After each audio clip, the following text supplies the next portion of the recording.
Hello मैं soul family, कैसे हैं आप सब? एंड आई होप आप सब अच्छे होंगे, सुरक्षित होंगे और अपना इनर वर्क जरूर कर रहे होंगे जहां पे भी होंगे। मैं आप सभी का बहुत बहुत स्वागत करती हूँ आज के इस वीडियो में। थैंक यू सो मच मुझे इतना सारा प्यार देने के लिए। And I am very glad कि मैं आपकी किसी भी तरीके से हेल्प कर पाती हूँ, चाहे वो कोई भी स्पिरिचुअल इन्फॉर्मेशन शेयर करके हो या फिर टैरो कार्ड रीडिंग के थ्रू। अगर आपने मेरा ये चैनल अभी तक नहीं सब्सक्राइब किया है तो please like share and subscribe to the channel. And आप भी मुझे कमेंट सेक्शन में बता सकते हैं अगर आप मुझे कुछ बताना चाहते हैं तो, या मुझसे कुछ पूछना चाहते हैं तो। चलिए आज का वीडियो शुरू करते हैं। और आज का वीडियो है हमारा एक सीरीज के ऊपर जो कि हॉटस्टार पे अवेलेबल है। इस सीरीज का नाम है ऑरविले। बेसिकली आज के इस वीडियो में हम समझेंगे कि हमें क्यों सीखना है कि हम सब एक हैं, हमें क्यों सीखना है लॉ ऑफ वन, हमें क्यों सीखना है यूनिटी कॉन्शियसनेस, हमें क्यों सीखना है अनकंडीशनल लव। हम ये सारी चीजें क्यों सीख रहे हैं डिफरेंट डिफरेंट तरीकों से, डिफरेंट डिफरेंट टीचिंग से, अलग अलग तरीके से हम सेम बात क्यों सीख रहे हैं। हम ये सारी चीजें, इस क्यों का जवाब हमें आज के इस वीडियो में मिलने वाला है। ऑरविले का मैंने पार्ट नंबर 1 बनाया है जिसमें हम सभी ने बहुत कुछ जाना। जिन्होंने भी पार्ट नंबर 1 नहीं देखा है, मैं लिंक डिस्क्रिप्शन बॉक्स में ऐड कर दूंगी। आप सभी वो वीडियो देख सकते हैं क्योंकि ये कंटिन्यूएशन पार्ट है। ओके, पार्ट नंबर 1 में हमने ये जाना था कि कैसे एक लड़की एक दूसरे सिविलाइजेशन से आती है और वो एक ऑरविले शिप, जो कि एक स्पेसशिप है, उस स्पेसशिप पे रहना चाहती है। ओके, उसके आगे वो वहाँ पे जो एक 3 डायमेंशन कॉन्शियसनेस से बिलोंग करती है, वो आकर के इस हायर डायमेंशन कॉन्शियसनेस वाले स्पेसशिप में रहती है और वहाँ की एडवांस टेक्नोलॉजी, बहुत सारी स्पीसीज़ और काफ़ी सारी चीज़ें सीखती है।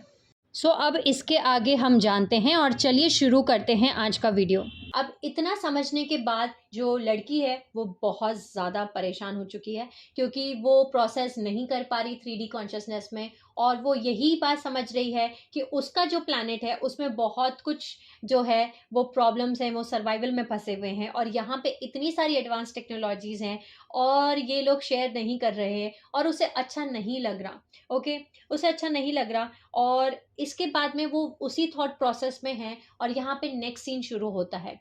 यहाँ पे जो नेक्स्ट सीन है इसमें केली जो है इस लड़की को पूरा बता रही है कि कैसे ये जो ऑरविले पूरा शिप है ये कैसे काम करता है, इसको कैसे पावर, क्या चीज़ है जिसको पावर देती है। यहाँ पे लड़की पूछ रही है तो यानी कि ये वो चीज़ है जो पूरे शिप को पावर देता है। तो केली बोलती है कि नहीं, पूरे शिप को नहीं, लेकिन हाँ इंजन्स को, डिफ्लेक्टर्स को, और हमारे पास सेकंड डिस्ट्रीब्यूटेड पावर सोर्स भी है जैसे कि scanners, weapons, food life support, Meta synthesisers.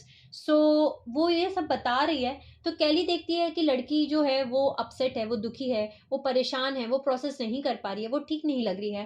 केली पूछती है कि तुम कैसी हो, तुम कैसी हो तुम। तो लड़की बोलती है कि मैं ठीक हूँ, आई एम गुड। ओके, केली बोलती है कि मुझे पता है कि बहुत कुछ तुम्हें यहाँ पे जो तुम चीज़ें देख रही हो वो बहुत कुछ है प्रोसेस करने के लिए कंपेयर टू तुम जहाँ से आ रही हो। यानी कि ये जो डायमेंशन ऑफ कॉन्शियसनेस है जहाँ पे तुम अभी और विलेशिप पे हो, ये जो शिप है ये एक हायर डायमेंशन ऑफ कॉन्शियसनेस वाला शिप है जहाँ पे सब कुछ हायर डायमेंशन वाली चीज़ें हैं, एडवांस टेक्नोलॉजी है, सब कुछ है। जहाँ से वो लड़की आ रही है वो 3D डायमेंशन कॉन्शियसनेस से आ रही है और एक 3D डायमेंशन कॉन्शियसनेस के लिए प्रोसेस करना हायर डायमेंशन टेक्नोलॉजीज को या उन चीज़ों को थोड़ा मुश्किल है।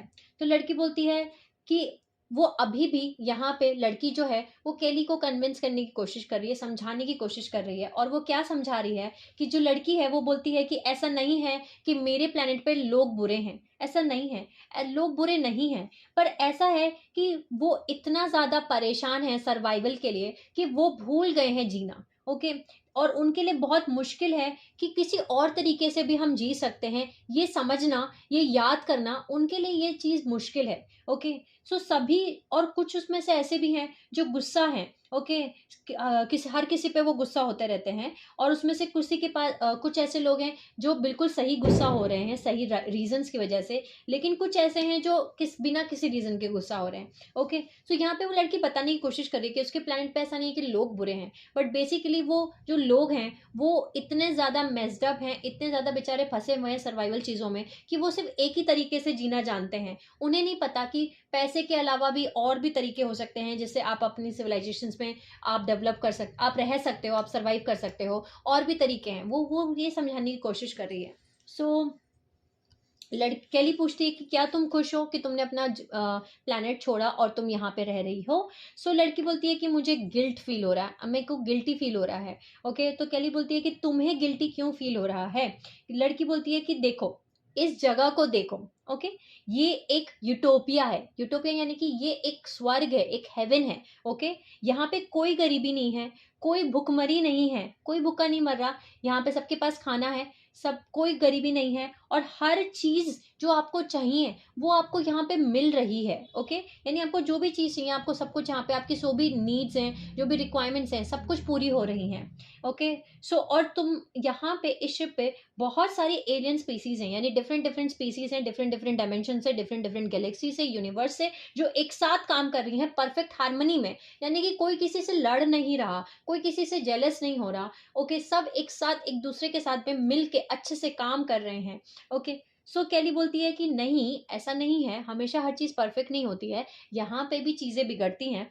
सो लड़की बोलती है लेकिन मेरे दुनिया में, जिस सिविलाइजेशन से मैं आती हूँ, जिस 3D डायमेंशन कॉन्शियसनेस से मैं आती हूँ, वहां के कंपेरेटिव में, वहां के कंपैरिजन में ये दुनिया बिल्कुल परफेक्ट है। ओके, सो हमारे पास अगर ये सारी टेक्नोलॉजी होती तो शायद हम भी अच्छे लोग होते, हम भी बेटर पीपल होते। ओके, अभी भी वो लड़की कन्विंस करने की कोशिश कर रही है, समझाने की कोशिश कर रही है केली को कि अगर हमारे पास भी ये एडवांस टेक्नोलॉजीज होती तो शायद हम लोग भी अच्छे लोग होते। So basically 3D dimension consciousness से वो लड़की अभी यही समझ पाई है कि इस शिप पे जो लोग हैं वो इतनी हार्मनी में इसलिए रह रहे हैं, एक साथ एक दूसरे के इसलिए रह पा रहे हैं, या इसलिए यहाँ पे गरीबी नहीं है, इसलिए यहाँ पे इतना सब कुछ, ये स्वर्ग इसलिए है क्योंकि इनके पास एडवांस टेक्नोलॉजी है। ओके, इसलिए ये लोग ऐसा है। ठीक है, सो केली बोलती है कि एक्चुअली में ऐसा नहीं है। ओके, हम यहाँ पे इतना हार्मनी में इस तरीके से स्वर्ग की तरह रह रहे हैं क्योंकि हमारे पास एडवांस टेक्नोलॉजी है, ऐसा नहीं है। ओके, तुम्हें इसको उल्टा करना होगा। ओके, हम पहले अच्छे लोग बने, तब जा करके हमारे प्लेनेट जो है उस चीज के लिए रेडी हुआ, उन एडवांस टेक्नोलॉजीज के लिए। सो बेसिकली यहाँ पे केली क्या समझाने की कोशिश कर रही है कि हमें पहले बेटर पीपल बनना होगा, यानी हमें पहले कॉन्शियसनेस को इंक्रीज करना होगा, हमें खुद को तैयार करना होगा उन एडवांस टेक्नोलॉजीज के लिए, उन एडवांस सिविलाइजेशंस के लिए। उसके बाद वो सारी चीजें हमें मिलेंगी। ओके, हमें ये टेक्नोलॉजी मिली है इसलिए हम अच्छे लोग नहीं हैं, पहले हम अच्छे लोग बने हैं इसलिए ये एडवांस टेक्नोलॉजीज हमारे पास हैं। ओके, सो अभी इस समय पे फिर उसके बाद केली बोलती है उस लड़की को कि विश्वास रखो, ट्रस्ट मी, तुम्हारा जो प्लैनेट है अभी वो रेडी नहीं है क्वांटम कोर के लिए, इन एडवांस टेक्नोलॉजीज के लिए।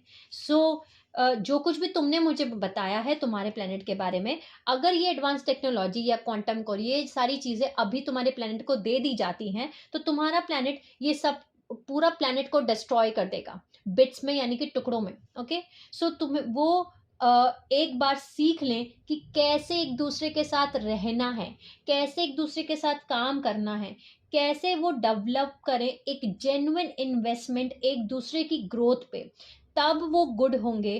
तब सबसे पहला स्टेप है याद करना कि कैसे हम छोटी छोटी चीज़ों पे जो है फोकस करें, ना कि बड़े चीज़ों पे। ओके, यानी कि ये बहुत छोटी चीज़ें हैं। ओके, 3D डायमेंशन कॉन्शियसनेस में अगर आज हम अपने आसपास देखें तो ये बहुत छोटी चीज़ें हैं कि हमें सीखना होगा कि हम कैसे एक दूसरे के साथ रहना सीख सकते हैं, हम कैसे एक दूसरे के साथ रहना सीख सकते हैं। आज अभी फिलहाल हम एक घर में एक बड़ी फैमिली के साथ, अपने एक बड़ी फैमिली के साथ भी नहीं रह सकते। ओके, हम फैमिलीज हम देख रहे हैं वो स्प्लिट होती जा रही है, होती जा रही है, होती जा रही है, यानी कि हस्बैंड वाइफ के साथ नहीं रह सकते, मम्मी जो है सास बहू के साथ नहीं रह सकती, बच्चे माँ बाप के साथ नहीं रह सकते। ओके, भाई भाई के साथ नहीं रह सकते, फैमिली एक दूसरे के साथ नहीं रह सकती। सो हमें पहले तो वही सीखना होगा, और ये बहुत छोटी छोटी चीजें हैं कि हमें एक दूसरे के साथ रहना होगा। इसके साथ साथ जेन्युइन इन्वेस्टमेंट एक दूसरे की ग्रोथ पे। अगर कोई दो भाई हैं, एक भाई उसका जो है वो बहुत अच्छा ग्रोथ कर रहा है, बहुत आगे बढ़ रहा है, उसका वो सक्सेसफुल हो रहा है, तो दूसरा भाई उसको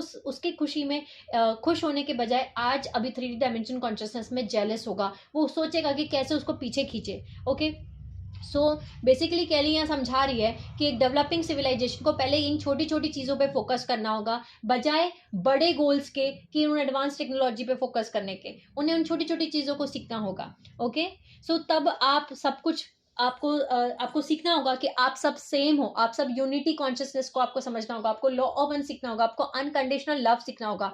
ओके, ये सब कुछ सीखना होगा। सो आपके प्लेनेट, फिर वो समझा रही हैं कि आपके प्लेनेट को अभी समानता की छलांग, ओके, अभी सिमिलैरिटी की छलांग, यानी कि सब एक हैं, लॉ ऑफ वन, इसकी छलांग लगाने की जरूरत है। यानी कॉन्शियसनेस लेवल पे हमें अपने आप को इंक्रीज तो करना ही है, इसके साथ साथ हमें सीखना है कि कैसे हम सब एक हैं। ओके, जिस दिन वो ये सब कुछ सीख जाएंगे, छोटी छोटी बातों पे ध्यान दे करके, ओके, वो बड़े बड़े बेसिकली चीजों पे ना ध्यान देके उन छोटी छोटी चीजों को वो समझ जाएंगे, सीख जाएंगे, उस दिन वो डेवलप सिविलाइजेशंस बन जाएंगी और उस दिन वो अच्छे लोग बन जाएंगे और वो रेडी होंगे इन एडवांस टेक्नोलॉजीज के लिए, इस क्वांटम कोर के लिए। सो ये सीन यहाँ पे खत्म होता है और इस सीन के खत्म होने के बाद में जो लड़की है वो केली को बोलती है कि मैं इस ऑरविले शिप पे नहीं रह सकती हूँ और मुझे वापस जाना है अपने प्लैनेट के ऊपर, अपने प्लैनेट पे। सो बेसिकली ये सुनने के बाद केली परेशान हो जाती है, बिकॉज उनके लॉज हैं, उनके प्रोटोकॉल्स हैं कि वो वापस नहीं जा सकती है। और ये बात सुनने के बाद में केली जो है वो कैप्टन के पास में जाती है और कैप्टन को बोलती है कि वो जो लड़की है उसको वापस जाना है उसके प्लैनेट के ऊपर, तो मैं अब क्या करें, हमें अब क्या करना चाहिए। सो कैप्टन बोलता है कि ये तुम्हारा कॉल है, तुम डिसाइड करो कि क्या सही है, और जो भी तुम डिसाइड करोगी उसमें हम सब साथ हैं तुम्हारे। ओके, सो कैली जो है उस लड़की के पास जाती है और उसको बोलती है कि ठीक है तुम वापस जा सकती हो। ओके, इसके बाद ये नेक्स्ट सीन शुरू होता है। इस सीन में यहाँ पे लड़की जो है उसको उसके प्लैनेट पे वापस भेजा जा रहा है और ये शिप में बैठ करके वापस जाने वाली है। और इस स्पेस शिप को जो है ऑरविले के ही जो टीम है उसमें से एक जो है वो पायलट जो है वो ड्राइव करके लेकर के जा रहे हैं। और यहाँ पे ये जो लड़की है इसने एक बैग टांगा हुआ है और केली और सलायन जो लड़की थी वो दोनों खड़े हैं और उसको बाय बोल रहे हैं। सो लड़की बोलती है कि thank you so much once again, सब चीज़ों के लिए जो तुमने मेरे लिए की, जो मुझे समझाया, उन सभी चीज़ों के लिए thank you so much. So Kelly बोलती है उसको हक करके कि अपना ध्यान रखना, take care of your self. Okay, उसके बाद में वो लड़की अंदर जाती है उस शिप के अंदर। जैसे ही वो स्पेसशिप के अंदर जाती है तो वहां पे एक बेल है वो बजना शुरू हो जाती है, टू टू टू टू टू टू टू टू टू टू ऐसे। ओके, सो जो सलायन लड़की होती है वो बोलती है कि उस बैग को नीचे उतारो, ओके, और तुम बाहर आओ। तो वो लड़की बोलती है कि मैं उन लोगों को कन्विंस कर सकती हूँ, मैं अपने प्लैनेट के लोगों को कन्विंस कर सकती हूँ, मुझे पता है कि हम इस टेक्नोलॉजी को मिसयूज नहीं करेंगे, हम इसको सही तरीके से यूज करेंगे। कैली प्लीज मुझे जाने दो, मैं इस टेक्नोलॉजी का एडवांटेज लेने नहीं दूंगी, मैं समझाऊंगी अपने प्लैनेट के लोगों को और हम डेवलप सिविलाइजेशन बन जाएंगे। ओके, तो कैली बोलती है कि मुझे ये नहीं पता कि तुम ये काम कर सकती हो कि नहीं, लेकिन मैं ऑथराइज्ड नहीं हूं कि मैं तुम्हें इन एडवांस टेक्नोलॉजीज को लेके जाने दूं और विलेशिप से। सो उसके बाद वो बैग ले लेती है और इस कन्वर्सेशन के बाद में कैली समझ जाती है कि जो लड़की है अपनी 3D डायमेंशन ऑफ कॉन्शियसनेस से वो नहीं समझ पा रही है, वो प्रोसेस नहीं कर पा रही है कि क्यों इस डेवलपिंग सिविलाइजेशन में जो कि अभी 3D डायमेंशन ऑफ कॉन्शियसनेस पे वाइब्रेट कर रही है, वहाँ पे एडवांस जो टेक्नोलॉजीज हैं वो हम नहीं दे सकते, हम नहीं पहुँचा सकते, हम उन्हें यूज़ नहीं कर सकते, ये बात वो प्रोसेस नहीं कर पा रही है। सो वो उस लड़की को समझाने के लिए कैली जो है उसे एक कमरे में लेकर के जाती है, वापस से उसको एक जगह पे लेकर के जाती है बेसिकली। सो कैली बोलती है कि ओके ठीक है, एक काम करो, तुम मेरे साथ आओ, मुझे तुम्हें कुछ दिखाना है।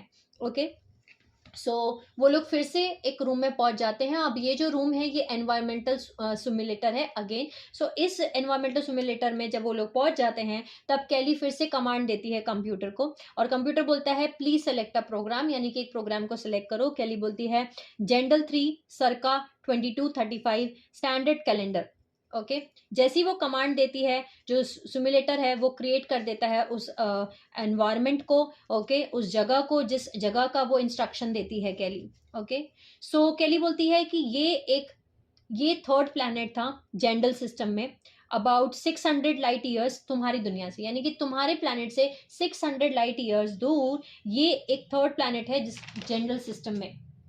सो लड़की उस पूरे एरिया को देखती है और बोलती है कि ये तो बिल्कुल सेम दिख रहा है, ज़्यादा डिफरेंस नहीं है इसमें और हमारे प्लैनेट में।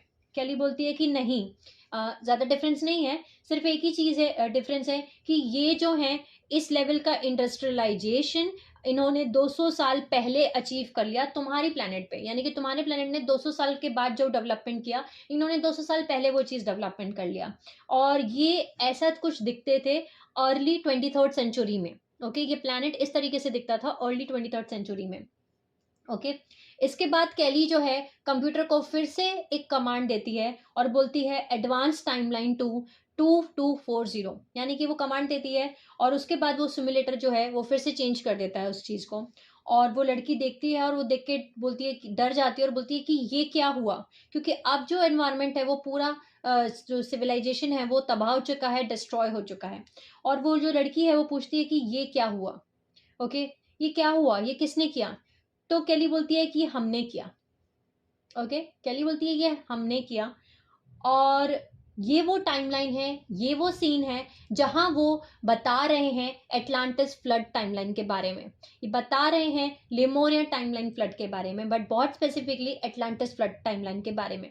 ओके, बहुत ही खूबसूरत और बहुत ही इंपॉर्टेंट सीन है जहां वो समझा रही है केली, जो यूनियन से बिलोंग करती है, ओके, यानी कि काउंसिल से बिलोंग करते हैं ये लोग, और वो बता रही है कि ये सब कुछ उन्होंने किया, यानी कि गार्जियन रेसेस ने किया। ओके, एटलांटिस फ्लड टाइमलाइन दिखाया जा रहा है इस सीन में, और वो कैसे अब हम वो जानते हैं। सो बेसिकली केली जो है वो उस लड़की को दो पत्थर हैं वहां पे, वो दोनों बैठ जाते हैं और केली उसे एक्सप्लेन करती है कि जब अर्ली यो काउंसिल्स थी, जो अर्ली यूनियन थे, वो एक्सप्लोरर्स थे, और जब उन्होंने स्पेस में अपना ट्रैवल करना शुरू किया, जब वो पहुंचे इन डायमेंशंस में, इन डिफरेंट डिफरेंट प्लैनेट्स पे, ओके, सो उन्होंने मिशनरीज के तरीके से ज्यादा एक्ट किया ऑब्जर्वर रहने की बजाय। यानी मिशनरीज का मतलब है धर्म प्रचारक करना, धर्म को प्रचार करना। ओके, यानी कि वो बेसिकली रिलीजियस सेंस में नहीं, ओके, कोई मतलब रिलीजियस फॉर्म में नहीं, लेकिन वो चाहते थे मदद करना। बेसिकली जो उनके यूनियन के लोग थे, जो गार्जियन रेसेस थी, उन्होंने जब पहले सिविलाइजेशंस को अप्रोच किया तो उन्होंने वो सारी टेक्नोलॉजीज को उन्होंने उनको शेयर किया। जैसे कि लिमोरिया सिविलाइजेशन में, अटलांटिस सिविलाइजेशन में जब सिविलाइजेशन फ्लरिश होना शुरू हो गई थी, तो जो सीरियस बी की जो रेसेस थी, महाराजी रेसेस थी, और जो हमारी ब्रियोनो रेसेस थी, जो हमारे ऋषि रेसेस थी, ओके, जो हमारी फाउंडर रेसेस थी, उन्होंने डिसाइड किया था सबने मिलकर, जो सीरियन काउंसिल्स थे, इन सब ने मिलकर के बेसिकली डिसाइड किया था एक गिफ्ट देने के लिए इन एडवांस फ्लरिशिंग सिविलाइजेशंस को, जो कि लिमोरिया और एटलांटिस थे। और उन्होंने क्रिस्टल जो जनरेटर्स थे, जो क्रिस्टल टेक्नोलॉजी थी, वो एक एज अ गिफ्ट उन सभी सिविलाइजेशंस को दिया था। ओके, लेकिन जैसे जैसे टाइम बीता, अब हम सब फ्रीडम टीचिंग्स हमने पढ़ चुके, हम समझ चुके कि लिमोरिया टाइमलाइन में क्या हुआ, एटलांटिस टाइमलाइन में क्या हुआ, कैसे फ्लड आया, कैसे वो सिविलाइजेशन डिस्ट्रॉय हुई, हमने समझा। सो विद द टाइम जब वो एडवांस क्रिस्टल टेक्नोलॉजीज को गिफ्ट किया गया, ओके, सिविलाइजेशंस को, तो उस टेक्नोलॉजी का क्या हुआ वो हम सब जानते हैं। ओके, सिविलाइजेशन डिस्ट्रॉय हो गई और फ्लड आया। सो वैसी उसी तरीके से जो केली है वो उस लड़की को एक्सप्लेन कर रही है कि हम हेल्प करना चाहते थे। ओके, हम मदद करना चाहते थे। और जब जो हमारी काउंसिल्स थे, जो हमारे स्पेस रिसर्च कर रहे थे या एक्सप्लोर कर रहे थे, वो लोग जो हैं, यूनियन वाले जो हैं, जब वो पहुंचे इस प्लेनेट पे जो कि जेंडल 3 है, उन्होंने एक ऐसी दुनिया देखी जो डिवाइडेड दुनिया थी, यानी कि जो बटी हुई थी। ओके, डिवाइडेड दुनिया थी, एक दूसरे के खिलाफ जो थे वो खड़े हुए थे, जिनके अंदर डर था, जिनके अंदर गुस्सा था। उनके ये एक ऐसी दुनिया थी जो कि न्यूक्लियर वेपन्स, जिनके पास न्यूक्लियर वेपन्स थे और वो रेडी थे एक दूसरे के ऊपर न्यूक्लियर वेपन्स फेंकने के लिए। एक ऐसे कॉन्टिनेंट्स देखे हमने जिनके ऊपर नेशनल बॉर्डर्स बने हुए थे, जो कि आज की करंट टाइमलाइन भी हमें दिखा रहे हैं इस सीन में। जैसे कि हम देख सकते हैं, जैसे इंडिया पाकिस्तान, इसके बीच में बॉर्डर है। ओके, चाइना रशिया, इसके बीच में बॉर्डर है। हर एक जो हमारा पूरा वर्ल्ड है, इसमें जो भी कंट्रीज हैं उन सबके बीच में बॉर्डर्स बने हुए हैं। सो ये सेम चीज वो बता रही है। ओके, कॉन्टिनेंट्स जिनमें नेशनल बॉर्डर्स बने हुए थे। सो हमने वहां पे लैंड किया। ओके, हम वहां पहुंचे और हमने अपने आप को रिवील्ड किया कि हम कौन हैं। हमने सिर्फ अपने आप को रिवील नहीं किया, हमने हमारी टेक्नोलॉजी को भी रिवील किया, हमने उनको सब कुछ बताया। ओके, और हमने सोचा कि हम जो कर रहे हैं वो बिल्कुल सही तरीका है, क्योंकि इससे प्लैनेट की मदद होगी। ओके, लेकिन हमें लगा कि हम उनको उन दर्द से बाहर निकाल सकते हैं, जो दुनिया, जो वो वर्ल्ड फेस कर रहा था। ओके, जो उस फेस से गुजर रही थी वो सिविलाइजेशन, उस पेन से, उस सर्वाइवल से, उस फियर से, उस एंगर से, उन सारी इमोशन से हम उनको बाहर निकाल सकते हैं। बट वो बाहर नहीं निकले, ओके, उन चीज़ों से। और बल्कि जो नेशन स्टेट्स थे वो एक दूसरे के साथ लड़ने लग गए, वॉर शुरू हो गए, ओके, युद्ध शुरू हो गए हर जगह पे, क्योंकि उन सभी को उन एडवांस टेक्नोलॉजीज को अपने खुद के पर्सनल गेन के लिए यूज करना था, और या फिर अपने पॉलिटिकल डोमिनेंस के लिए यूज करना था। ओके, और उन्होंने अपने आप को ही वाइप आउट कर दिया 5 साल के अंदर। यानी कि 5 साल के अंदर ही उन्होंने सब कुछ डिस्ट्रॉय कर दिया, सब कुछ खत्म हो गया। 9 बिलियन लोग मर गए इस पूरी सिविलाइजेशन में, 9 बिलियन लोग वाइप आउट हो गए, खत्म हो गए इस प्लेनेट के ऊपर। इसके बाद, इस पूरे इंसिडेंट के बाद नए लॉज बनाए गए, ओके, और स्ट्रिक्ट प्रोहिबिशंस लगाए गए, यानी कि स्ट्रिक्टली मना किया गया, ओके, जब कल्चर कंटामिनेशन के लिए, यानी कि आप किसी भी कल्चर को, किसी भी सिविलाइजेशन में जाकर के आप इंटरफेयर नहीं कर सकते, ऐसे स्ट्रिक्ट लॉज लेकर के आई यूनियन काउंसिल्स। ओके, नए लॉज बनाए गए, और उन्होंने जो कुछ भी किया, ये जो कुछ भी हुआ, वो मदद कर रहे थे। वो जो कुछ भी कर रहे थे वो क्यों कर रहे थे? वो सिर्फ मदद कर रहे थे। तो अगर तुम्हें लगता है कि हम मदद नहीं करना चाहते, तो ऐसा नहीं है। बट एक्चुअली में ये ऐसे काम नहीं करता, जो मैं तुम्हें कब से समझाने की कोशिश कर रही हूँ। और ये इस तरीके से काम करता है कि हम जो डेवलपिंग सिविलाइजेशंस हैं उनको हम फ्यूचर में खींच के लेके नहीं आ सकते। वो खुद ही फ्यूचर में अपने आप आएंगे, अपने आप कॉन्शियसनेस लेवल पे अपने आप को इंक्रीज करके, वो अपने आप को एक्टिवेट करके, खुद को वो 3D कॉन्शियसनेस से खुद ही बाहर निकलेंगे और खुद ही वो फ्यूचर में पहुंचेंगे। हम उनको अपने साथ खींच के नहीं लेके आ सकते। ओके, सो ये बहुत ही खूबसूरत सीन है, जिसमें हम समझ सकते हैं कि कैसे एडवांस टेक्नोलॉजीज अगर हमारे पास में पहले भी थी पास्ट टाइमलाइंस में, और जब हम रेडी नहीं थे उनको रिस्पॉन्सिबली हैंडल करने के लिए, हम नहीं समझे law of one, unity consciousness, unconditional love, सब एक हैं, हम ये नहीं समझे, और हमने वाइप किया उन सिविलाइजेशंस, पूरी की पूरी सिविलाइजेशंस डिस्ट्रॉय हो गई। एटलांटिस डिस्ट्रॉय हुआ, लिमोरिया डिस्ट्रॉय हुआ, और आफ्टर लिमोरिया डिस्ट्रॉय होने के बाद, एटलांटिस डिस्ट्रॉय होने के बाद, जो एडवांस टेक्नोलॉजीज थी, जो क्रिस्टल टेक्नोलॉजीज थी, और जो और भी दूसरी एडवांस टेक्नोलॉजीज थी, वो वापस ले ली गई हैं अर्थ के ऊपर से, और हम डार्क एज में आए। ओके, यानी कि जो एक्सटर्नल हेल्प दी गई थी गार्जियन रेसेस की तरफ से, वो हटा ली गई, बिकॉज अभी हम रेडी नहीं हैं, क्योंकि कॉन्शियसनेस लेवल पे अभी हम 3D डायमेंशन ऑफ कॉन्शियसनेस पे ही वाइब्रेट कर रहे हैं।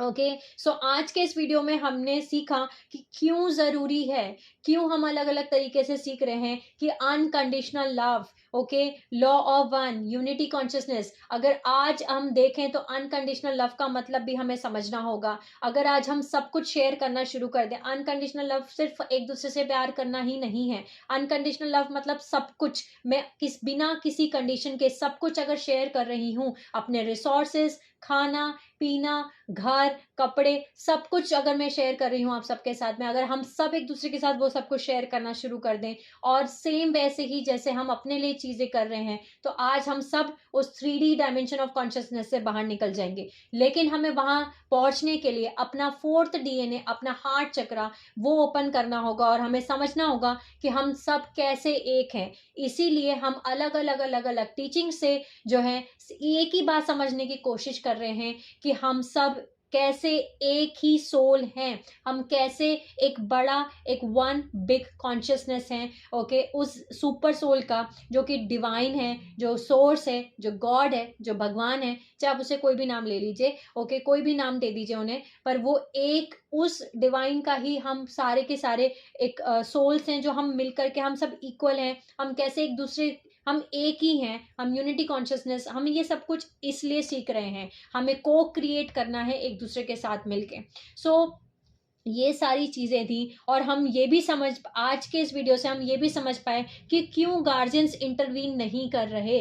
ओके, क्यों वो नहीं इंटरवीन करते, वो खुद क्यों डेवलप करने देते हैं, क्योंकि अभी हम डेवलपिंग सिविलाइजेशन है। जब तक हम अपनी कॉन्शियसनेस लेवल पे 3D कॉन्शियसनेस से ऊपर नहीं उठ सकते, जब तक हम ऊपर नहीं उठेंगे तब तक हम इन्हें नहीं समझेंगे, हम नहीं समझ सकते। अभी भी बहुत सारी सोल्स जो अवेकन हो चुकी हैं, जो स्पिरिचुअल कम्युनिटी में हैं, जो अवेकनिंग प्रोसेस से गुजर रही हैं, वो अवेकन तो जरूर हो गई हैं, लेकिन अभी भी वो अनकंडीशनल लव नहीं होल्ड करती, वो यूनिटी कॉन्शियसनेस होल्ड नहीं करती। वो ये नहीं समझती कि हमें कैसे को क्रिएट करना है, कैसे हमें चीजें शेयर करनी है। वो same old 3D matric survival में ही अटके हुए हैं। अगर आज हम सब ये समझ लें, एक दूसरे के साथ चीजों को शेयर करना सीख लें कि हम सब कैसे इक्वल हैं, तो हम डेवलप कर जाएंगे, हम फ्यूचर में पहुंच जाएंगे, उस फ्यूचर टाइमलाइन में जहां पे एडवांस सिविलाइजेशन हम सबके लिए वेट कर रही है। ये सारी टेक्नोलॉजीज हमारे लिए वेट कर रही हैं, गार्जियंस हमारा वेट कर रहे हैं।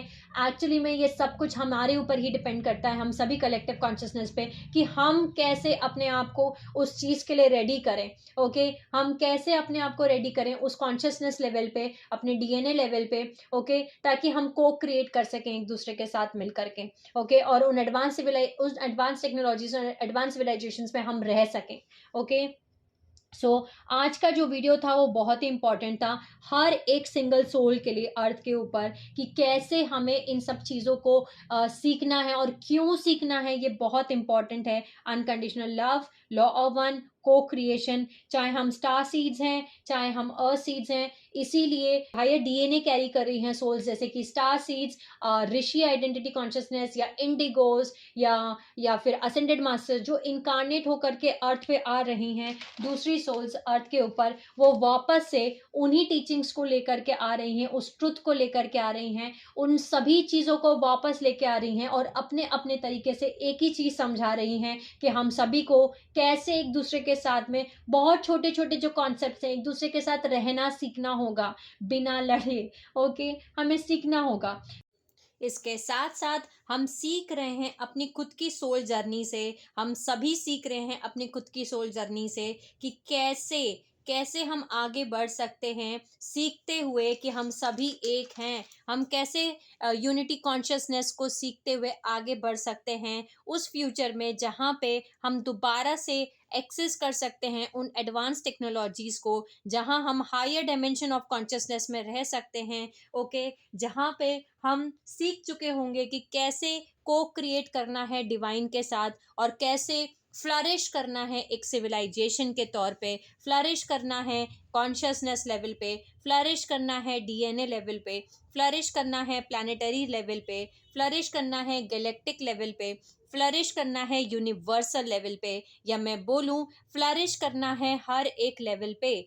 हम तब फ्लरिश करेंगे, और ये तभी होगा जब हर एक सोल प्लैनेट अर्थ की ये समझ जाएगी कि हम एक यूनिवर्सल बैटल पे हैं, जो हम सभी सोल्स हर रोज लड़ रही हैं। और ये जो लड़ाई है कहीं बाहर नहीं है, ये लड़ाई है हमारे अंदर। ये जो युद्ध चल रहा है, हम सभी लड़ रहे हैं, हर एक सोल इस समय पे एक युद्ध कर रही है, एक यूनिवर्सल बैटल चल रहा है। और ये जो युद्ध है, ये जो हम हमारे डेली हर रोज की लाइफ में लड़ रहे हैं, जो कि हमारे अंदर चल रहा है, और उस युद्ध में हर रोज हमें एक एक्शन लेना है उस फील्ड पे, उस क्षेत्र पे, जिसे हम कुरुक्षेत्र कहते हैं।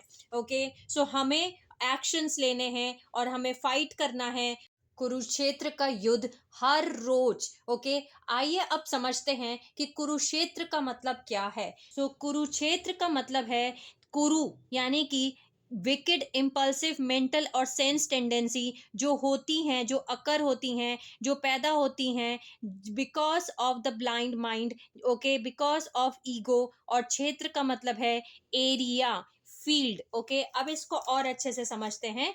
कुरु का मतलब है मानसिक और इंद्रियों का झुकाव, जिससे हम दुष्ट और चालाक, आवेगशील यानी कि इम्पल्सिव एक्शंस लेते हैं अपने डेली लाइफ में। ओके, डेली लाइफ का मतलब है डेली लाइफ के फील्ड में, यानी डेली लाइफ का जो फील्ड है वही है हमारा क्षेत्र, एरिया, जिसे हम बोलते हैं कुरुक्षेत्र। यानी कि हमारी मानसिक और यानी मेंटल, और इंद्रिया मतलब कि हमारी जो इंद्रियां हैं, पांच इंद्रिया, फाइव सेंसेस जिसे कहते हैं, उनका जो झुकाव होता है, ओके, जिसकी वजह से हमारे अंदर इम्पल्सिव एक्शंस हम लेते हैं, ओके, इनको ही हम कुरुक्षेत्र कहते हैं। और ये सब कुछ इसलिए होता है क्योंकि हमारे अंदर हमारा जो अभी माइंड है वो ब्लाइंड है, वो अंधा दिमाग है, जिसका दूसरा मतलब है ego mind, okay, third dimension of consciousness. जब तक हम उस कॉन्शियसनेस में हैं तब तक हमारे जो इंद्रियां हैं, तब तक जो हमारा मेंटल एक्शंस हैं, मेंटली जो चीजें हैं, वो सब कुछ अधीन है, वो सब कुछ दूसरे पे डिपेंड कर रहा है, आउटसाइड फोर्सेस पे, ओके। लेकिन जिस दिन हमने अपने विचारों की गहराइयों को यानी आत्म मंथन करना शुरू कर दिया, इंट्रोस्पेक्शन करना शुरू कर दिया, उस दिन हम हमारी जो इंट्यूशन की जो पावर है, जिससे कॉन्शियसनेस अपने ही थॉट्स को, अपने ही विचारों को देखती है, वो रीजन नहीं ढूंढती, वो सिर्फ फील करती है। कोई बायस्ड, कोई भी पक्षपात इमोशंस जब हम इमोशनली फील करते हैं, तो ये जो हमारे अंदर पावर दे रखी है, पावर ऑफ इंट्यूशन, उसमें कोई पक्षपात नहीं होता। जब हम अपनी इंट्यूशन को फॉलो करना शुरू कर देते हैं, तब बिल्कुल क्लियर और काम इंट्यूशन को फॉलो करके हमें समझ में आता है कि क्या चीज अच्छी है और क्या चीज बुरी है, क्या चीज गुड है, क्या चीज ईवल है, क्या चीज लाइव है, क्या चीज ईवल है। सो लाइफ का उल्टा है ईवल। सो अभी हम समझते हैं कि गुड और ईवल या लाइफ या ईवल का मतलब क्या है, ओके। सो लाइफ का मतलब है कि वह अस्तित्व जो सत्य और ज्ञान को व्यक्त करता है और अपने भीतर ईश्वर की चेतना से जोड़ता है। अगर हम सिंपल टर्म्स में समझें तो इसका मतलब है, लाइफ का मतलब है या गुड का मतलब है ऐसी सोल्स जो सच, जो ट्रुथ और ज्ञान यानी नॉलेज और विजडम को व्यक्त करती हैं, वही जोड़ती हैं अपने अंदर भगवान की चेतना को, ओके। वही एक्सप्रेस करती हैं ट्रुथ को, ओके, जो ज्ञान को, और वो कनेक्ट करती हैं उस कॉन्शियसनेस को जो गॉड की कॉन्शियसनेस है हमारे अंदर। इसी का उल्टा है ईवल, ओके। ईवल का मतलब है अज्ञान और भ्रम। ये वो है जो चेतना को ईश्वर से लड़ाता है, ईश्वर से दूर करता है, ओके, यानी कि इग्नोरेंस और डिल्यूजन यानी अज्ञान और भ्रम, ओके, जो रिपेल करता है कॉन्शियसनेस को, गॉड की कॉन्शियसनेस को जो उसी के अंदर है, ओके। सो ये ही डेफिनेशन है लाइव और ईवल की, और ये हम तभी समझ पाते हैं जब हम इंट्रोस्पेक्शन करते हैं। सो हर रोज इस कुरुक्षेत्र में, ओके, हमें इंट्रोस्पेक्शन करना है, ओके। हम सभी को अपने विचारों की गहराइयों से सोचना है, यानी कि हमें आत्म मंथन करना है। और ये हम सभी सोल्स के अंदर पावर है कि पावर ऑफ इंट्यूशन जो हम सभी अपने अंदर कैरी कर रहे हैं, हर एक सोल, जिससे कि कॉन्शियसनेस जो है अपने ही थॉट्स को, अपने ही विचारों को देख सकती है, वॉच कर सकती है, ओके। वो रीजन नहीं ढूंढती है जो कॉन्शियसनेस है। और ये एक सबसे अच्छा तरीका है समझने का कि कब हम हमारे विकेड माइंड या ब्लाइंड माइंड, ओके, कुरु माइंड, ओके, उससे चल रहे हैं, या फिर हम हमारी कॉन्शियसनेस को, इंट्यूशन को फॉलो कर रहे हैं। इन दोनों के बीच में फर्क समझना बहुत इंपॉर्टेंट है, हम सभी के लिए बहुत ज़रूरी है। और ये है कि जब हमारा माइंड चलना शुरू होता है, ओके, जब हमारा ईगो माइंड चलना शुरू होगा, जब हमारे अंदर जो हमारे मानसिक यानी कि विकेड इम्पल्सिव सेंस टेंडेंसीज हैं वो काम करना शुरू करेंगी, तो वो रीजंस ढूंढना शुरू करेंगे, ओके। वो रीजन ढूंढेंगे कि कैसे चीजों को, कैसे वो एक्शंस ले, वो इम्पल्सिव एक्शंस ले, ओके। वहीं जब हम अपनी कॉन्शियसनेस को फॉलो कर रहे हैं, यानी हम हमारी इंट्यूशन की सुन रहे हैं, हम हमारी कॉन्शियसनेस को फॉलो कर रहे हैं, हम इंट्रोस्पेक्शन कर रहे हैं, तब हम हमारे अंदर कनेक्टेड होते हैं। यानी कि जब हम अपने अंदर कनेक्टेड हैं, तब हम इंट्रोस्पेक्शन कर पाएंगे, ओके, आत्म मंथन कर पाएंगे, ओके, और इंट्यूशन को फॉलो कर पाएंगे, कॉन्शियसनेस को सुन पाएंगे, और तब कुछ भी रीजन नहीं मिलेगा, ओके, क्योंकि कॉन्शियसनेस रीजन नहीं ढूंढती, ओके। कॉन्शियसनेस कोई इमोशन, हर एक इमोशन को फील करती है और बिल्कुल क्लियर और काम आंसर देती है। सो इस तरीके से आप समझ सकते हैं हर रोज अपने डेली क्षेत्र में, ओके, कि कब आपका कुरु माइंड यानी कब आपका ईगो माइंड जो है आपको रीजंस दे रहा है और आपको उन मेंटल और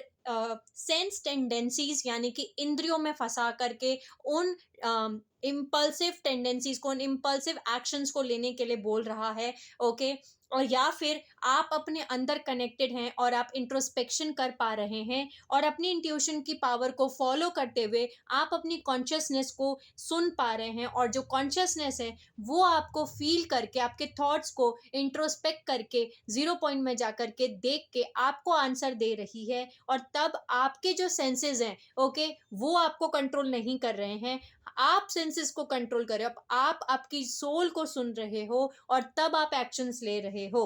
अब हम समझते हैं कि ये होगा कैसे, हम कैसे अपनी पावर ऑफ इंट्यूशन को कैसे हम यूज कर सकते हैं, जो हर एक सोल को गॉड ने, भगवान ने, डिवाइन ने, सोर्स ने दे रखी है। सो अवेकन सोल कॉन्शियसनेस, यानी सबसे पहले अपनी कॉन्शियसनेस को, अपनी सोल कॉन्शियसनेस को जगाएं, अवेकन करें। ओके, इंटीग्रेट करें अपनी सोल की कॉन्शियसनेस को, अपनी सोल के पार्ट्स को। ओके, इसके बाद में मेडिटेशन करें और इंट्यूशन को ज्यादा सुनने की कोशिश कीजिए, बिकॉज इंट्यूशन फील करती है। ओके, इंट्यूशन आपकी इमोशनल बॉडी से कनेक्टेड है, आपके सेकंड डायमेंशन से, यानी सेकंड चक्र आपके स्केरल चक्र से कनेक्टेड है, और इसके साथ साथ मेंटली, फिजिकली, इमोशनली, स्पिरिचुअली, हर जगह उस युद्ध को आप जीत पाएंगे इन सभी की मदद से। यानी कि अवेकन सोल कॉन्शियसनेस और मेडिटेशन और इंट्यूशन, इन तीनों की मदद से आप उस कुरुक्षेत्र को, यानी कि उस ईगो माइंड को, और जो एक युद्ध हर कोई चल रहा है, इस यूनिवर्सल बैटल को आप जीत पाएंगे। ओके, हर एक जगह पे, ओके, उस क्षेत्र में जहां पे आपको एक्शंस लेने हैं, उस कुरुक्षेत्र में। ओके, सो एक बार हम सभी सोल्स जो हैं वो सीख जाएं, वो अंडरस्टैंड करें, वो समझ जाएं कि हम सब एक हैं यहाँ पे, हम सब यहाँ पे सीख जाएं कि हमें यहाँ पे शेयर करना है। ओके, हमें एक दूसरे की हेल्प करनी है, एक दूसरे की ग्रोथ में। ओके, सो जितना ज्यादा हम ग्रो करेंगे, उतना ज्यादा हम कलेक्टिव कॉन्शियसनेस में ग्रो करेंगे, और कलेक्टिव कॉन्शियसनेस जो है वो कंप्लीट करेगी इस असेंशन प्रोसेस को, वो क्रिएट करेगी इस नए एज ऑफ एक्वेरियस को, या मैं बोलूं गोल्डन एज ऑफ एक्वेरियस को, या मैं बोलूं सत्य युग, या फिर हम बोलें डायमेंशनल असेंशन प्रोसेस को, जो कि स्टीलर एक्टिवेशन साइकिल है। ओके, हम सभी यहाँ पे आए हैं, हम सभी यहाँ पे आए हैं इस असेंशन प्रोसेस को कंप्लीट करने के लिए, और हम सभी को मिल करके हमें बाहर निकलना होगा। ओके, 3D कॉन्शियसनेस से, यानी कि हमें अपने आप के 3 डायमेंशन ऑफ कॉन्शियसनेस, ओके, इससे ज्यादा कॉन्शियसनेस को हमें एम्बॉडी करना है, हमें यहाँ इससे बाहर निकलना है। हम सभी को और ये कैसे होगा, हम सभी को अपने एक्टिवेट करने हैं अपने पूरे 12 स्ट्रैंड डीएनए टेम्पलेट। ओके, अपना अवतार आइडेंटिटी ऑफ सेल्फ को एक्टिवेट करना है, हम सभी को यहाँ से बाहर निकलना है उन सभी एस्पेक्ट से जिसको हम कुरु माइंड कह रहे हैं, या ब्लाइंड माइंड कह रहे हैं, या ईगो माइंड कह रहे हैं। महाभारत की स्टोरी हम सभी ने सुनी है। ओके, कुरुक्षेत्र जो है उसका नाम कुरु ही क्यों है, हम सभी को पता है कि कौरव और पांडव के बीच में एक युद्ध हुआ था। कुरु जो थे, इसीलिए उसका नाम कुरु है। कुरु मतलब ब्लाइंड माइंड, यानी कि धृतराष्ट्र जो कि अंधे थे। ओके, ब्लाइंड माइंड थे और ईगो माइंड में फंसे हुए थे। तो हमें उन ईगो माइंड से सभी को बाहर निकलना है। जब तक हम उस 3 डायमेंशन ऑफ कॉन्शियसनेस से बाहर नहीं निकल जाते, जब तक हम उस ब्लाइंड माइंड से नहीं निकल जाते, ईगो माइंड से बाहर नहीं निकल जाते, तब तक हम यहाँ हायर डायमेंशंस में नहीं जा सकते, हम इस असेंशन प्रोसेस को कंप्लीट नहीं कर सकते। सो आइए अब हम समझते हैं कुछ ऐसी चीजें जब जो हम सभी को हेल्प करेंगी ये समझने के लिए कि ऐसे कौन सी चीजें हैं जिन्हें हमें बाहर निकालना है अपने अंदर से। तो कुछ ऐसे सेंस इंक्लिनेशंस हैं, यानी कि ऐसे कुछ हमारी इंद्रियां जिसको, जो कि इंक्लाइंड हो जाती हैं इन चीजों के ऊपर। ओके, झुकाव, यानी कि ऐसी कुछ इच्छाएं, हमारे इंद्रियां जो हैं उन इच्छाओं में, ओके, उन डिजायर में, उस झुकाव में जो है चली जाती हैं, और हमें इन डिजायर से, हमें इन झुकाव से, इन इंक्लिनेशन से, इन सेंस इंक्लिनेशन से बाहर निकलना होगा। ओके, सो जब हम इन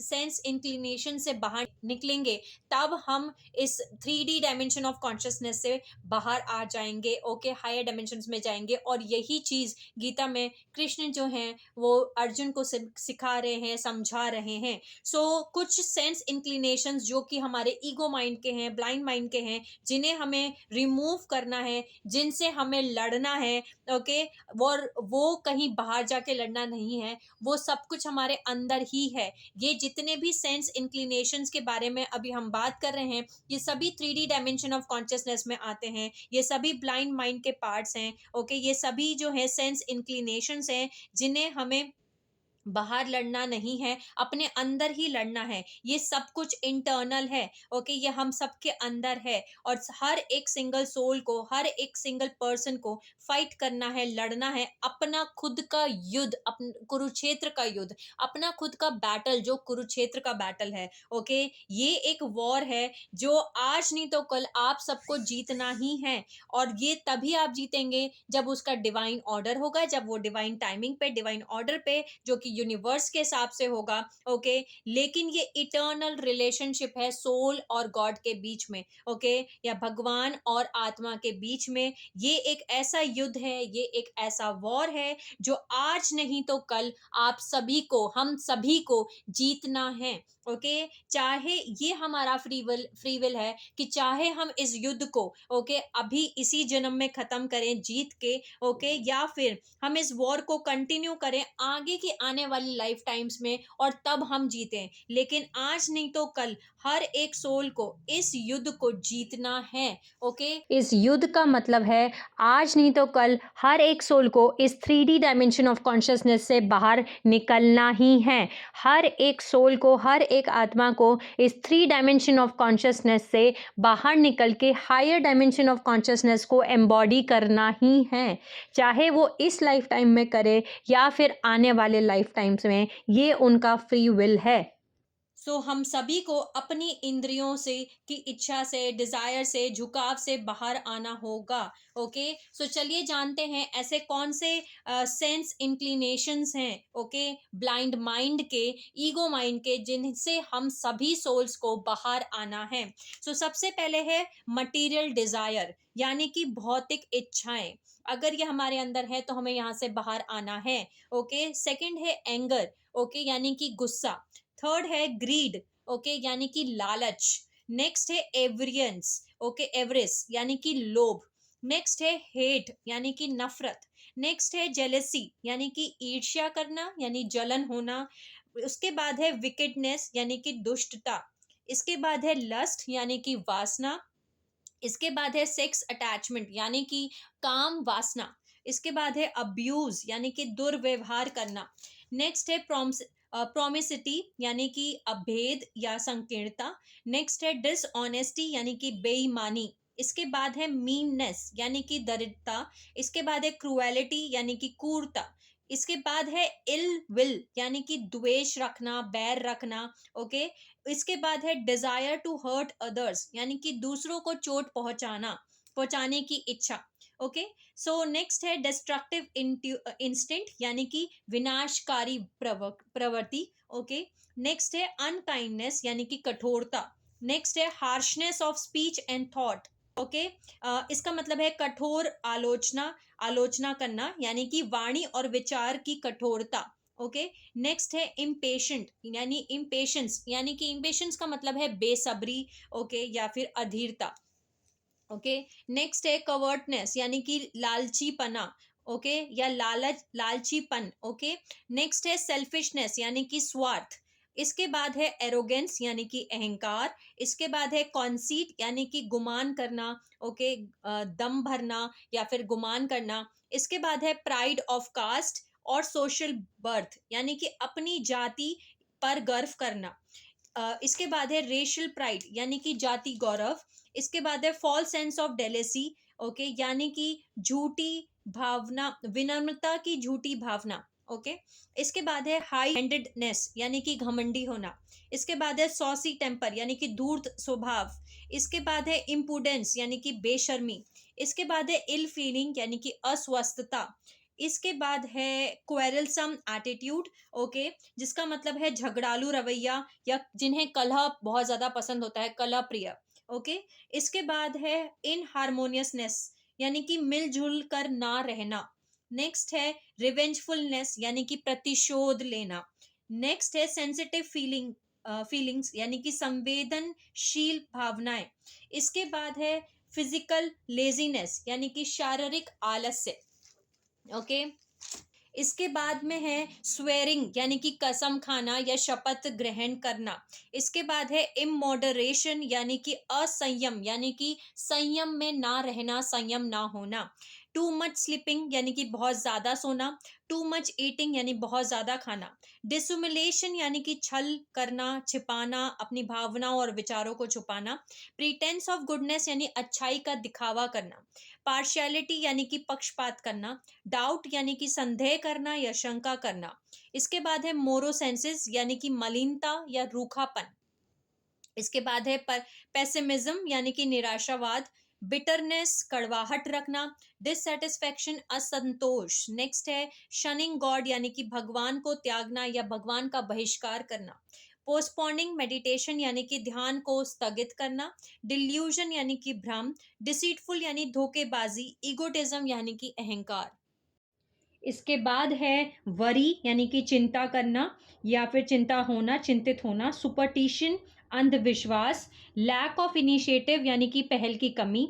कवर्डनेस कवर्डाई सॉरी कायरता। इसके बाद है एब्सेंट माइंडनेस, शून्य चित, ओके चिति, शून्य चिति। मेंटल स्लॉथ यानी मानसिक सुस्ती। इसके बाद है स्पिरिचुअल इनडिफरेंस, आध्यात्मिक उदासीनता। इसके बाद है अनविलिंगनेस टू मेडिटेट यानी कि ध्यान करने की अनिच्छा। इसके बाद है स्पिरिचुअल प्रोक्रेस्टिनेशन यानी कि आध्यात्मिक विलंब। इसके बाद है impurity of body mind and soul यानी कि शरीर, मन और आत्मा की अशुद्धता। इसके बाद है डिसलॉयलिटी, वफादार ना होना। अनग्रेटफुलनेस टू गॉड यानी भगवान के प्रति अधन्यवादी। इसके बाद है लिटलनेस ऑफ माइंड यानी छोटी सोच रखना या मन की लघुता। इसके बाद है लैक ऑफ फोरसाइट यानी कि दूरदर्शिता का अभाव होना। Physical, mental and spiritual ignorance, इसका मतलब है शारीरिक, मानसिक और आध्यात्मिक अज्ञानता। इसका बाद है इम्पल्सिवनेस यानी कि आवेग, लालसा या जल्दबाजी करना। इसके बाद है फिकल माइंडनेस यानी कि चंचल मन। इसके बाद है सेंस अटैचमेंट यानी कि इंद्रिय आसक्ति।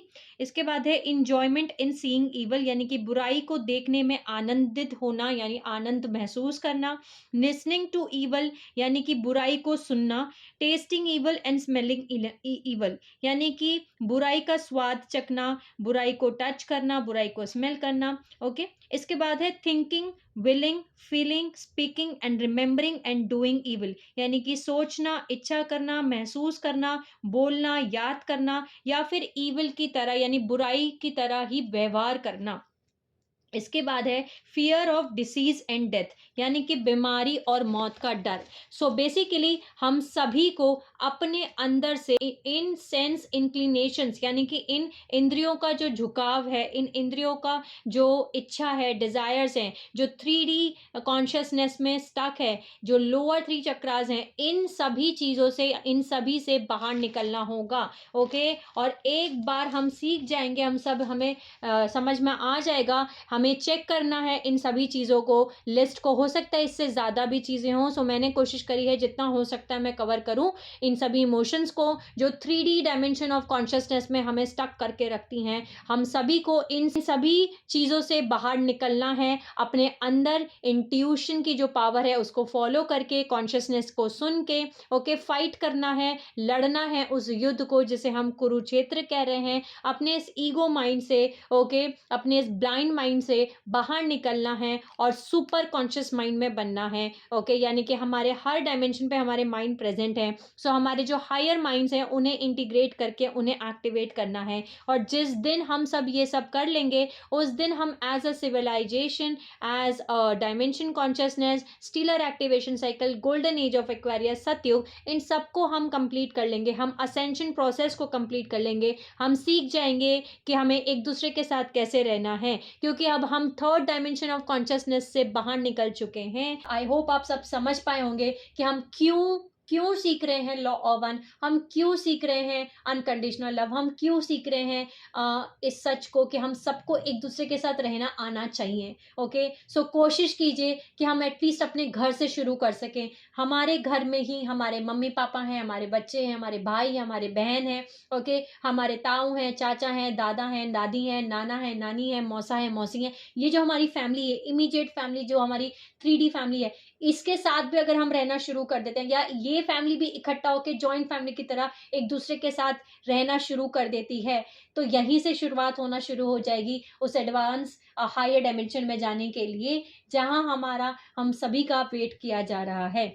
बस हमें ये रियलाइज करना है अपने अंदर की सोल कॉन्शियसनेस से, हम सभी उस सोल कॉन्शियसनेस को अपने अंदर कैरी कर रहे हैं। जिस दिन हम सब उस रियलाइजेशन को फील कर लेंगे, हमें रियलाइज हो जाएगा ओके कि हम सभी जो हैं गॉड वननेस है, हम सभी जो हैं गॉड से वन है, एक ही हैं। ओके, और हमेशा हमेशा के लिए, इटर्नल के लिए। Okay, God oneness with the eternal. Okay, हम कभी अलग हो ही नहीं सकते गॉड कॉन्शियसनेस से, हम सभी एट वन मिनट हैं।